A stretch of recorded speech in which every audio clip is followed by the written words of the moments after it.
जब भगवान ब्राह्मण के मुख में वास होता है तो ऐसे ब्राह्मण के चरण धो के पीने चाहिए। मंत्र के अधीन भगवान होता है, इसलिए ब्राह्मण पूजनीय है। अरे तो यादव तो शूद्र माना जाता है। नहीं, ये तो अब आरक्षण लेने के लिए बना दिए हैं इन्होंने। साथ में घरों में जा करके पुलिस ने ब्राह्मण मारे, हम इसके बहुत खिलाफ हैं। वो 10% अनऑथराइज मकान टूट रहे हैं और 90% वो मकान टूट रहे हैं जो बीजेपी को सपोर्ट नहीं कर रहा। हनुमान जी के लिए उल्टा सीधा जो बोले योगी आदित्यनाथ, उनका ऐसा हुआ कि किसी स्टेट में उनकी सरकार नहीं आई जहां पर वो गए प्रचार करने के लिए। हनुमान जी ने ऐसा कर दिया था। लेकिन हिंदू मर रहा है, चाहे वो हाथरस के अंदर बेटी को जलाया जा रहा हो, चाहे फिर कानपुर के अंदर किसी महिला को और बेटी को जलाया जा रहा हो, लेकिन ये किसी रोल पर नहीं बोलते। ये जब बोलते हैं जब अपराध करने वाला मुसलमान हो। आंख में इनके आंसू भी आ गए हैं इस बात को लेकर। जो हमारे हत्या कर रहे हैं हम उनके लिए गलत नहीं बोल सकते, गालियां भी नहीं दे सकते। योगी जी ने जाति बनाई है, जाति तो पंडितों ने बनाई। अरे योगी जी ने जाति नहीं बनाई तो लेकिन लड़ा तो रहे हैं। मोहन भागवत ने कहा कि जाति पंडितों ने बनाई है। मेरे साथ दो ब्राह्मण समाज के वरिष्ठ सम्माननीय नागरिक हैं, मोहित शर्मा और सर आपका क्या नाम है? सुरेश चंद्र शर्मा। सुरेश चंद्र शर्मा।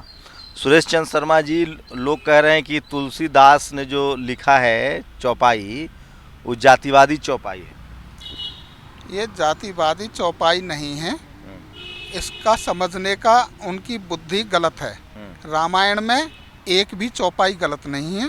गोस्वामी तुलसीदास जी जैसा कोई विद्वान नहीं है जिनको भगवान राम के दर्शन हुए, लक्ष्मण जी के हुए, हनुमान जी के हुए, दर्शन हुए, ऋषि जी के दर्शन हुए। मैं गारंटी से बता रहा हूँ, दिखा दूंगा लिखा हुआ। याज्ञवल्क्य ऋषि जी के दर्शन हुए, भारद्वाज जी के दर्शन हुए, इनके जो नाम लिए हैं इनके दर्शन हुए।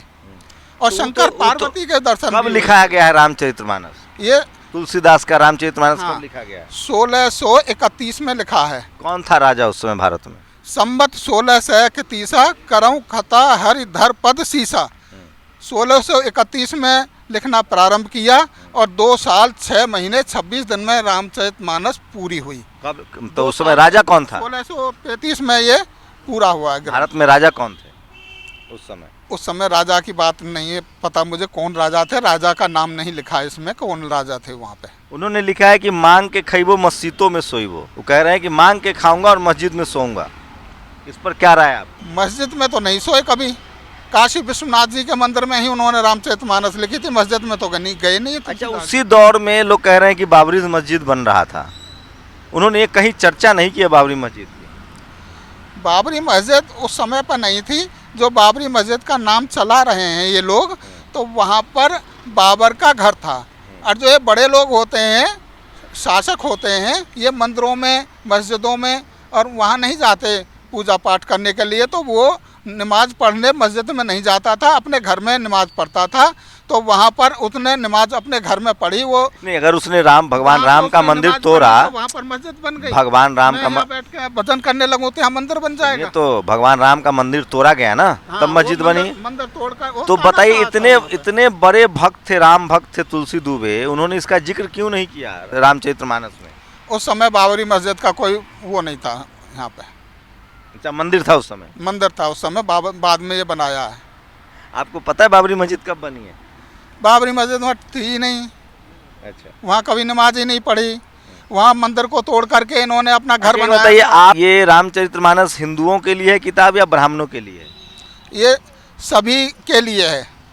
लेकिन उसमें एक भी शब्द हिंदू नहीं लिखा हुआ है। रामचरितमानस में ब्राह्मण लिखा हुआ है, वैश्य लिखा हुआ है, शूद्र लिखा हुआ है, कोली, तेली, कुम्हार लिखा हुआ है, लेकिन एक शब्द पूरे रामचरितमानस में हिंदू नहीं लिखा हुआ है। अगर हिंदू नहीं लिखा है तो मुसलमान भी नहीं लिखा है, जैन भी नहीं लिखा है, मसीबो लिखा हुआ है। चौपाई है मसीह। मसीबो मतलब मस्जिद। मसीबो और मस्जिद में तो फर्क है बहुत। चलिए, आपके हिसाब से अच्छा एक बात बताइए, मसीहों को तुलसीदास दुबे जी ने 135 ऐसे चौपाई लिखी है जिसमें वो कह रहे हैं कि ब्राह्मणों की सेवा कीजिए, पैर धो के पीजिए, तभी आपको भगवान की प्राप्ति होगी। वो ये नहीं कह रहे कि राम की सेवा कीजिए, पैर धो के पीजिए। वो कह रहे हैं ब्राह्मणों की सेवा कीजिए, पैर धो के पीजिए, तब आपको पुण्य की प्राप्ति होगी। उन्होंने सही कहा है, क्योंकि ब्राह्मण के मुख में भगवान का वास होता है। ब्राह्मण अपने मुख से भगवान के मंत्र का जाप करता है और मंत्र के अधीन परमात्मा होता है। जब भगवान ब्राह्मण के मुख में वास होता है तो ऐसे ब्राह्मण के चरण धो के पीने चाहिए। तो बाकी जातियां, मतलब बाकी जातियां तब तो ब्राह्मण से नीचे हो गई।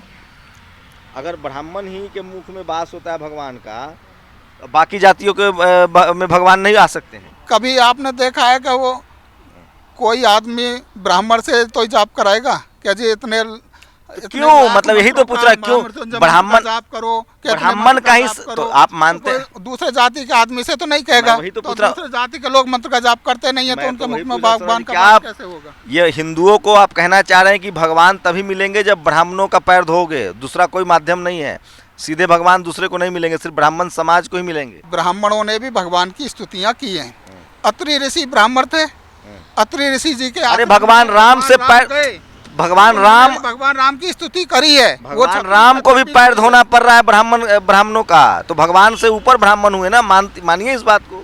हाँ हाँ, उन्होंने ब्राह्मणों के चरण धोए थे, भगवान राम जी ने धोए थे, रामायण में आया। तो हम मान ले कि भगवान जो है वो ब्राह्मण है, धरती पर जो भगवान है वो ब्राह्मण समाज है। ऐसा नहीं है कि ब्राह्मण अपने को भगवान कहे। अच्छा, भगवान का प्रतीक मान ले, क्योंकि मैंने एक ही बात बताई है, भगवान का मैसेंजर मान ले। मंत्र का जाप करता है, मंत्र के अधीन भगवान होता है, इसलिए ब्राह्मण पूजनीय है। ब्राह्मण है ना पूजनीय, सभी जातियों को पूजा करनी चाहिए। हिंदू पूजनीय है, ब्राह्मण पूजनीय है। अब हिंदू में तो वो भी आ रहे हैं कि जो दिन रात मांस मदिरा खाते हैं। ब्राह्मण मांस मदिरा नहीं खाता है। अगर जो ब्राह्मण मांस मदिरा खाते हैं तो और भगवान का जाप जो कुछ नहीं, और ब्राह्मण शराब नहीं पीता है तो वो पूजनीय नहीं है। और जो ब्राह्मण समुंदर लांग के विदेश चला गया, वो समुद्र लांग के विदेश गया है तो वो तो अपने कारोबार के लिए गया है ना, खाने कमाने। समुंदर लांगना तो पाप है। अरे वो फ्लाइट से लांगा है, वो तो पुराण में लिखा है, घुस का थोड़ा भी गया है। जो पनिया जहाज से गया वो पाप है कि नहीं? नहीं, वो तो अपने पनिया जहाज वाला भी पाप नहीं के लिए जाना पड़ेगा। अब गंगा है, ये पूजनीय, गंगा में भी घुसते हैं लोग। अच्छा, सनातनी ब्राह्मण अंग्रेजी पढ़ता है, करते हैं। सनातनी ब्राह्मण अंग्रेजी पढ़ता ही पाप है कि नहीं? सुदामा जी ने भी गंगा पार करी थी। मैं कह रहा हूँ समुंदर की बात कर रहा हूँ, गंगा नहीं। जो ब्राह्मण समाज अंग्रेजी पढ़ता है उसको पाप लगेगा कि नहीं? देखो, मैं BSc LLB हूँ, 12 साल वकालत करके मैंने छोड़ दिया गलत काम, झूठ बोलने के चक्कर में। तो वकील और जज भी गलत करते हैं ये लोग। अब सुनिए, सुनिए चौपाई बता रहा हूँ। रामचरितमानस में एक ही महिला विलेन बताई गई है। तुलसीदास ने मंथरा को नीच जाति का बताया है, महिलाओं को नीच कहा जा रहा है। अब वो तो ये एक पॉलिटिकल बात में आ गई, जो ये चौपाई लिखी हुई है, मैं चौपाई पढ़ दूं? मुझे पता है, उन्होंने नीच शब्द कहा है क्योंकि नीच कर्म ऐसा किया उसने, वो यहाँ की नहीं थी, वो कश्मीर की थी। अच्छा, अयोध्या में कोई इंसान ऐसा नहीं था। जब सरस्वती माँ बुद्धि बिगाड़ने के लिए आई तो उन्होंने ब्राह्मण श्राप देते थे। सबके मुख में राम का नाम था। जब सबके मुख में राम का नाम था तो सरस्वती मैया नहीं बिगाड़ सकी बुद्धि। एक केकई की जो दासी थी मंत्रा, उसको देखा कि उसके मुख में भगवान का वास वो नहीं था नाम। जिसके मुख में भगवान का नाम नहीं था उसकी बुद्धि जल्दी बिगड़ जाती है, और जब भगवान का नाम होगा तो सरस्वती माता भी उसकी बुद्धि नहीं बिगाड़ सकती। अच्छा, एक बताइए कि वो कश्मीर की थी, इसलिए ब्राह्मण समाज को तो पूजा पाठ के काम में होना चाहिए। जो ब्राह्मण दान दक्षिणा, जो व्यापारी बन गया उसका ब्राह्मण, वो भी ब्राह्मण कहलाएगा या व्यापारी कहलाएगा? देखो, भगवान का नाम बेचने का नहीं होता, ये श्रद्धा का होता है। जो ब्राह्मण दक्षिणा का सौदा करते हैं कि मैं कथा इतने रुपये में करूँगा, इतने रुपये में शादी पढ़ने जाऊँगा, इतने रुपये में हवन करूँगा, तो वो गलत है उनका। अच्छा बताइए, ब्राह्मण समाज के लोग पुजारी हैं, मंदिर में बैठते हैं, वो भगवान से नहीं मांगते हैं, सब जजमान से मांगते हैं। तो मालदार जजमान है या भगवान है? सबसे बड़ा मालदार भगवान है, जो दुनिया का जजमान, वो भगवान है। तो फिर जजमान से क्यों मांग रहे हैं? तो मांगना नहीं चाहिए ना।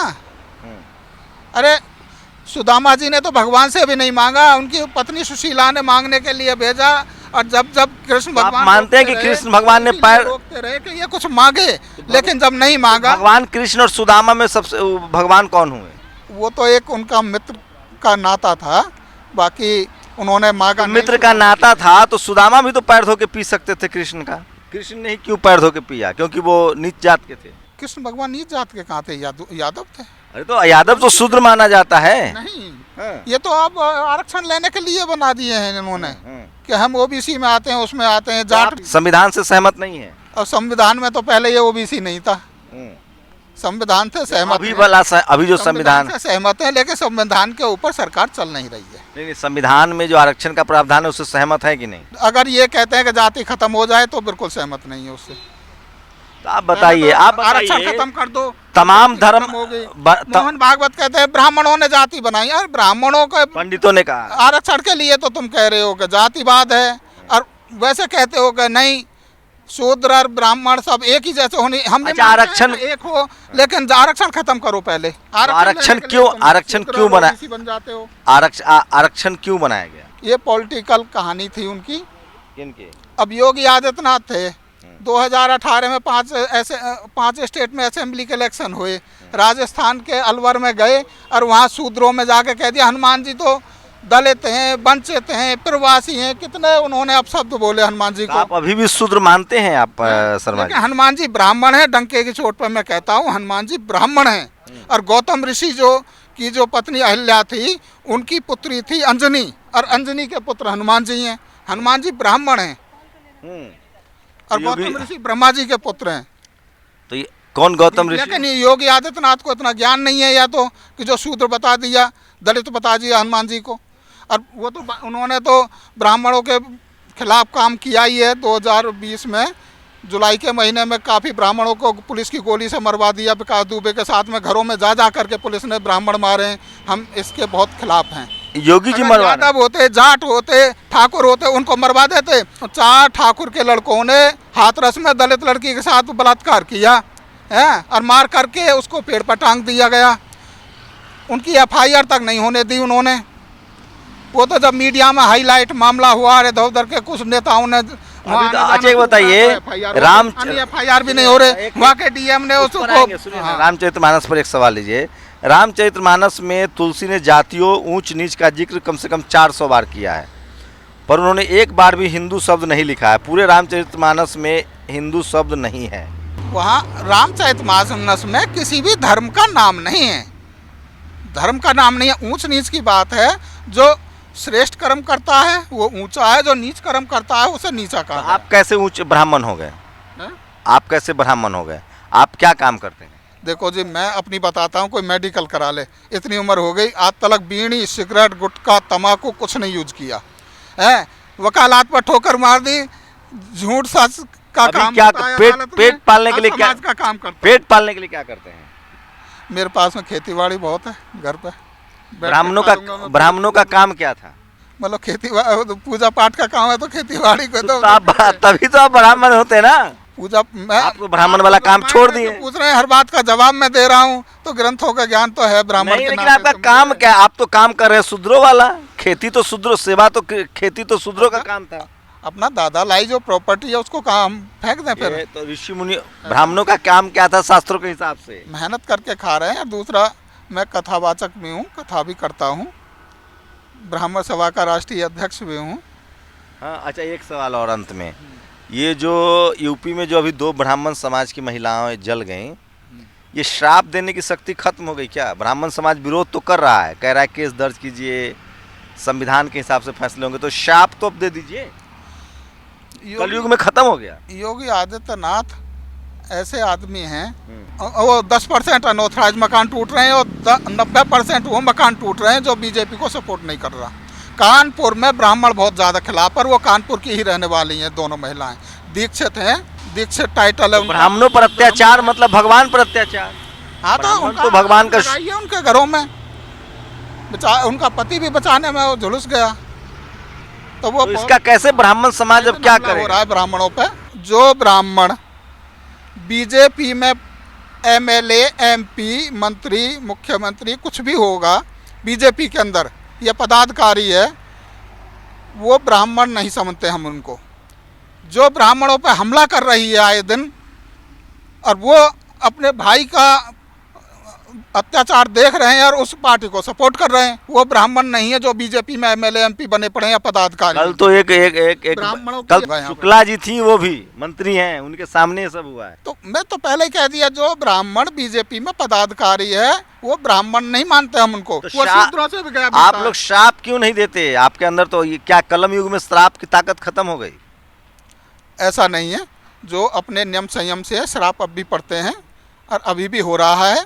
हनुमान जी के लिए उल्टा सीधा जो बोले योगी आदित्यनाथ, उनका ऐसा हुआ कि किसी स्टेट में उनकी सरकार नहीं आई जहां पर वो गए प्रचार करने के लिए, हनुमान जी ने ऐसा कर दिया था। क्या ब्राह्मण नाराज हो रहे हैं योगी जी से? देखिए, वो मैं तो आपको बिल्कुल एक बात जो इन्होंने कही, मैं उस बात से बिल्कुल सहमति दर्ज करता हूं कि मनोज तिवारी जैसे लोग जो आज भारतीय जनता पार्टी के अंदर बन के बैठे हुए हैं, नेता और मंत्री बन के बैठे हुए हैं, आज उनके मुंह से आवाज़ नहीं निकल रही है। महेश शर्मा जैसे लोग जो बीजेपी में नेता मंत्री बन के बैठे हैं, उनकी आवाज़ नहीं निकल रही है। एक बात आप मुझे बताइए, अगर कपिल मिश्रा, अगर इनकी जगह पर कोई मुसलमान होता ना तो ये लोग तुरंत बाहर निकल कर आते, लेकिन ये लोग आज आकर नहीं बोल रहे हैं। ये सोचिए ना, वैसे परिकल्पना करेंगे हिंदू राष्ट्र की, लेकिन हिंदू मर रहा है, चाहे वो हाथरस के अंदर बेटी को जलाया जा रहा हो, चाहे फिर कानपुर के अंदर किसी महिला को और बेटी को जलाया जा रहा हो, लेकिन ये किसी रोल पर नहीं बोलते। ये जब बोलते हैं जब अपराध करने वाला मुसलमान हो। ये सबसे बड़ी बात कही और मैं इससे बिल्कुल सहमति दर्ज करता हूँ। और इसके बाद भी अगर कोई ब्राह्मण समाज इस बार किसको वोट करेगा? यूपी में नाराज है ब्राह्मण। आप यूपी से हैं? मैं यूपी से हूँ, बुलंदशहर से। को खुशी दुबे को जेल के अंदर बंद करा के रखा, इलाहाबाद हाई कोर्ट से जमानत खारिज करा दी जजों से कह के, हैं। और कांग्रेस ने कल्याणपुर विधानसभा जो लखनऊ में पड़ता है, उसकी खुशी दुबे की मां को, गायत्री तिवारी को टिकट दिया एमएलए का। ये देखिए, ब्राह्मण समाज आप तो अकेले नहीं है, इसका मतलब ब्राह्मण समाज। मैं आपको एक चीज बता दो, देखिए आक्रोश में है, देख रहे हैं ना आप, आक्रोश में, और आंख से देखिए, आंख में इनकी आंसू भी आ गए हैं इस बात को लेकर। देखिए भावुक हो गए हैं, क्योंकि आपको मैं एक बात बताता हूँ सीधे तौर पर, आज जो है हम भाइयों को लड़ाने का प्रयास किया जा रहा है। हमारे जो, मैं आपसे एक चीज कहना चाहता हूँ, जो आपने रामचरितमानस, ये फरसा से किसका नरसंहार हुआ था? पहले भी ठाकुरों ने अत्याचार किया था, लेकिन ठाकुर तो न्यायप्रिय होते हैं। बीपी सिंह, अर्जुन सिंह। जब एक ठाकुर और उसको मार दे छत्री ब्राह्मण को, तो फरसा जब उठाया था उन्होंने, परशुराम जी ने। और आज वही हम जो अपशब्द भी बोल रहे हैं ना, जो हमारे हत्या कर रहे हैं, हम उनके लिए गलत नहीं बोल सकते, गालियां भी नहीं दे सकते, और वो हमारे भाइयों की हत्या कर दें, तो इसका मतलब यह कि ब्राह्मणों को दबाया जा रहा है। वो बोलो ही नहीं कुछ भी, जहाँ हमारे और भाई चले गए हम भी चले जाएंगे, लेकिन लड़ाई को लड़ते लड़ते मरेंगे। मुसलमानों पर भी तो बुलडोजर चल रहा था, तब तो आप लोग ताली बजा रहे थे। मुसलमानों को हम तो नहीं ताली, हम तो किसी को ताली, हम तो ये कह रहे हैं कि जो अनऑथराइज, अगर 10 मकान टूटे हैं तो 90% ऑथराइज टूटे हैं। तो वो कोर्ट फैसला करेगा ना कि ऑथराइज है अनऑथराइज है। उनके मकान तोड़े जा रहे हैं बीजेपी के खिलाफ। ये तो हम आप अकेले नहीं है भाई। देखिए मैं आपको एक चीज बताता हूँ, आप अगर देखेंगे तो एक नहीं, एक हजारों की संख्या में नहीं, लाखों की संख्या में लोग आज सड़कों पर और प्रदेश के मुख्यमंत्री से सवाल और जवाब कर रहे हैं। ये इन लोगों ने काम क्या किया है, इन लोगों ने हिंदू को मुसलमान से लड़ा दिया। अब उसके बाद कोशिश इनकी ये है कि हिंदू हिंदू को आपस में लड़ाकर वोट बटोर लें। कहने का मतलब ये है कि बीजेपी को ब्राह्मणों का भी वोट बैंक चाहिए, शूद्रों का भी चाहिए और वैश्यों का भी चाहिए, लेकिन दर्जा किसी को एक समान नहीं देंगे। दर्जा अपने पास ही रखेंगे, अपनी कुर्सी भी अपने पास रखेंगे, प्रधानमंत्री भी खुद बनेंगे, मुख्यमंत्री भी खुद बनेंगे, लेकिन हिंदुओं का गला भी कटवाएंगे, हिंदुओं के बच्चों को मरवाएंगे भी, उनके घरों में आग भी लगवाएंगे, उनकी बेटियों के सबको भी रातों जलवाएंगे, लेकिन उनके ऊपर कोई कार्रवाई नहीं करेंगे। मुख्यमंत्री जी ने कार्रवाई करके क्या कर लिया, डीएम को सस्पेंड करने से। क्या आप एक बात मुझे बताइए, वो माँ और बेटी जिंदा सस्पेंड हो गई? नहीं, मैं आपसे पूछता हूँ, वो जिंदा हो जाएंगी? ब्राह्मणों को खुश करने के लिए पहले तो हत्या करवा दी माँ बेटी की, फिर जेसीबी ड्राइवर गिरफ्तार। मैं आपसे ये पूछता हूँ, अगर इसी में, उसी झोपड़ी के अंदर अगर किसी नेता की माँ और बेटी होती तो क्या एसडीएम डीएम को सस्पेंड करने से बात टल जाती?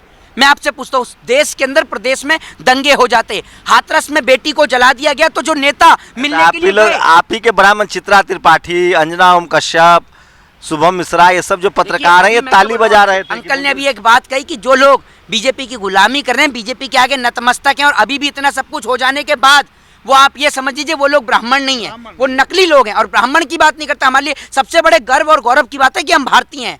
हम इस देश के अंदर ब्राह्मण, शूद्र, वैश्य, क्षत्रिय सबको अपना भाई मानते हैं। हम कभी किसी से लड़ने की नहीं सोची, लेकिन ये लोग हमें ही बांटने का प्रयास कर रहे हैं, हमें ही तोड़ने का प्रयास कर रहे हैं। यही भाजपा के लोग, और कौन बांट? जाति तो बनाई है पंडितों ने। मैं क्या बोलता हूँ आपसे, अगर जाति, एक बात मेरी बात सुनिए, जाति बनी एक समय के अनुसार बनी, एक समय के अनुसार बनी। अगर आज तो हम सब लोग एक बराबर हैं, आज हिंदू का बच्चा एक ही बेंच पे बैठता है, चाहे वो किसी भी जाति, किसी भी धर्म, किसी भी मजहब का हो, सब एक बेंच पे एक साथ। योगी जी ने जाति बनाई, जाति तो पंडितों ने बनाई। अरे योगी जी ने जाति नहीं बनाई तो, लेकिन लड़ा तो रहे हैं, योगी जी लड़ा तो रहे हैं लोगों को, और क्या कर रहे हैं? वो तो हिंदू हृदय सम्राट हैं। काय के हिंदू हृदय सम्राट? ऐसे हिंदुओं के घरों के झोपड़ों में आग लगाने से हिंदू हृदय सम्राट बनते हैं? ब्राह्मणों के घर में आग लगी तो आप लोग तिल मिलाने लगे। जो हिंदुओं की ठेकेदार पार्टी है ना ये बीजेपी, यही हिंदुओं पर हमला कर रही है सन 84 के दंगाइयों में 91 हिंदुओं को सजा कराई थी 2019 में जब लोकसभा के चुनाव हुए थे, इससे 2 महीना पहले ही हैं। तो उसमें सज्जन कुमार जो 3 बार MP रह चुका है, वो भी उम्र कैद की सजा में है। कि आज भी हमारे धर्म के अंदर कोई मूंछ बढ़ा लेता है तो उसको मार दिया जाता है, किसी को घोड़ी नहीं चढ़ने दिया जाता, किसी को मटके से पानी पीने पे मार दिया जाता है। अच्छा, पंडित जाति पंडितों ने बनाई कि नहीं? पंडितों ने जाति नहीं बनाई। तो मोहन भागवत झूठ बोल रहे हैं। मोहन भागवत झूठ बोल रहे हैं, ये दूसरों के लिए झूठ बोल में जाए। मोहन भागवत उनका वो 5 तारीख को जो वो था ना उनका जन्मदिन, संत रविदास, हाँ संत रविदास जी का, तो उसमें गए थे वहाँ बम्बई में, और वहाँ जा करके ये शूद्रों को खुश कर दिया कि ब्राह्मणों ने जाति बनाई है। वो तो पॉलिटिकल हो रहे हैं ना आजकल। RSS एक चीज बताता हूँ, जैसे इन्होंने कहा ना, जैसे उस चीज को मैं डिफाइन करता हूँ, जैसे योगी आदित्यनाथ जी हनुमान जी की जाति बताते हैं, छत्तीसगढ़ में पहुंचते हैं तो कहते हैं कि आदिवासी हैं क्योंकि ट्राइबल कम्युनिटी का वोट है, ठीक है ना। राजस्थान पहुंचते हैं तो कहते हैं हनुमान जी दलित हैं क्योंकि दलितों का वोट है। तो मतलब असली ज्ञानी और असली पंडित तो योगी आदित्यनाथ बिल्कुल है, बिल्कुल वही, मतलब ये वही सही इस्तेमाल कर रहे हैं। आप ये सोचिए, जो व्यक्ति मतलब ब्राह्मण चाहता है कि ठाकुर CM ना रहे, नहीं ऐसा तो हमने नहीं कहा है। हमारे कहने का अर्थ ये है कि आप सबको एक समान नजर से देखिए ना, एक समान निगाह से देखिए। ब्राह्मण चाहता है कि ब्राह्मण ही CM रहे, ठाकुर CM ना बने। बात सुनना, राजा दशरथ जी का, मैं शास्त्र से बोलता हूँ, राजा दशरथ जी का जब वो सब पढ़ा था तब गुरु वशिष्ठ जी ने भरत जी को बुलाया नंसाल से। सब अंतिम संस्कार करने के बाद में राजा वशिष्ठ जी ने उनको उपदेश दिए कि पूरी अयोध्या और मेरी भी आपको यही आज्ञा है कि आप राज सिंहासन पर बैठें। घंटों उपदेश दिए, गुरु जी के सामने बस भरत जी ना बोल सके, फिर एक बार बोले हाथ जोड़ करके नीचे नजर। देश में आप कुछ भी मत करिए, लेकिन ब्राह्मण समाज से सीखिए कि वो अपने हक अधिकार के लिए कैसे सजग है। बुलडोजर दलितों पर चले, शूद्रों पर चले, पिछड़ों पर चले तो चित्रा त्रिपाठी और तमाम ब्राह्मण पत्रकार नहीं बोलते हैं। मोहित शर्मा को मैं छोड़ रहा हूँ, ये तो बोलते हैं ज़्यादातर ब्राह्मण समाज के लोग, लेकिन जब उन पर आई है तो वो लड़ भी रहे हैं। बोलना चाहूँगा शंभू भाई, अंत में जो ब्राह्मण नहीं बोलते ना, तो आज अगर उनके साथ गलत हो रहा है इसीलिए कोई साथ नहीं खड़ा है। इसीलिए चाहे किसी भी जाति, किसी भी धर्म, किसी भी मजहब के खिलाफ, व्यक्ति के खिलाफ अगर गलत हो रहा हो तो आपको गलत के खिलाफ आवाज़ उठानी चाहिए, क्योंकि अगर आप गलत के खिलाफ आवाज़ नहीं, मुसलमान टाइट होता है तो आपको खुशी होती है। ऐसा नहीं है, हमें अनर्थ के खिलाफ बोलते। सिख समाज पेट भर रहा है, देश सुनिए, सिख समाज देश का भी पेट भर रहा है। पंजाब, अरे पंजाब सुनिए, पंजाब देश का ही पेट भर रहा है और गुरुद्वारा पूरी दुनिया में जरूरतमंद लोगों का पेट भर रहा है। आज अगर गुरुद्वारा बंद कर दिया जाए, सरकार हटा दी जाए, तो एक बार को कोई भूखा नहीं मरेगा। लेकिन अगर गुरुद्वारे बंद कर दिया जाए ना, तो इस देश के अंदर हर दिन कम से कम लाखों की संख्या में लोग भूख से मर जाएंगे। इस देश के अंदर पेट भरने का काम सिख लोग कर रहे हैं। अंकल, ये आपने बिल्कुल गलत बात कही। नहीं, देखिए सुनिए, मैं आपसे कहता हूं, मैं फिर कह रहा हूँ, जो भी इन्होंने कहा इनका निजी विचार है। मैं फिर कह रहा हूँ, मैं किसी धर्म के खिलाफ नहीं हूँ, लेकिन सवाल है कि गुरु नानक साहब ने कहा था नो रेस नो कास्ट, जबकि जितने ब्राह्मण धर्म है उसमें सब में ऊंच नीच और जाति की चर्चा है। और उसी के खिलाफ गुरु नानक साहब हो, रैदास हो, कबीर हो लड़ रहे थे, बुद्ध लड़ रहे थे।